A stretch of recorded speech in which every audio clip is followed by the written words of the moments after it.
Have you always dreamed about being a mermaid or maybe a dragon? I know I do. In honor of the summer reading program's Imagine Your Story theme, we have a craft for you regardless of whether you are Team Mermaid, Team Dragon, or maybe you're Team Aquaman like somebody else I know.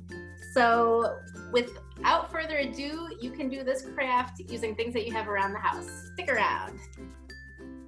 All you need is cardboard, glue, and scissors. If you have a circle punch, it will make your life easier, but scissors work great. Next, you'll need to make your mermaid or dragon scales. If, like me, you didn't have any decorative paper at home, that's okay. There are all sorts of things you can find around the house. You might have some food packaging. I think this could make a really cool kind of pop culture inspired creation. I mean, the colors are so vivid on food packaging, and professional designers have spent a lot of time making it beautiful, so feel free to reuse that. You could also use wrapping paper.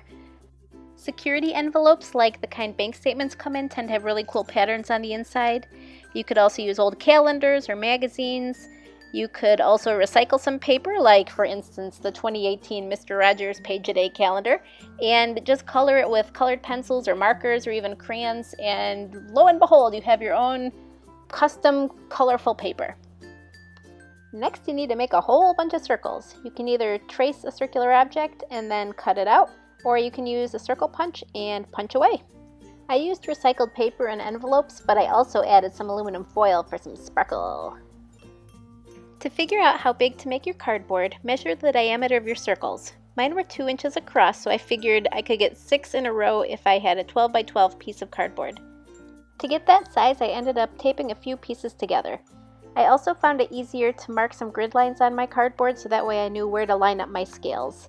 If you want to freehand it, go for it. Here comes the fun part. So to get that scalloped edge, you'll glue your first row of circles so that half of the circle is hanging off of the edge of the cardboard, and then the other half of the circle is glued onto the cardboard. Your second row of circles will be staggered from the first row of circles. It's probably easier if instead of just kind of eyeballing it like I did, if you cut a circle in half and then begin with the half circle, glue on your whole circles, and then conclude with another half circle at the end.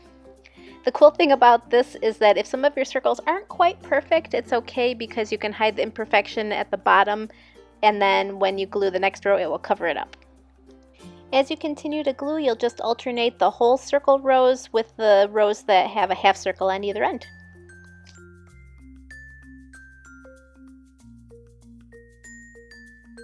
It's pro tip time! More grid lines are better than fewer grid lines. I ended up adding a lot more because it made the placement of my rows a lot more even. Also, I scrounged around and finally found a glue stick, which I highly recommend if you've got one. Your last row will be all half circles.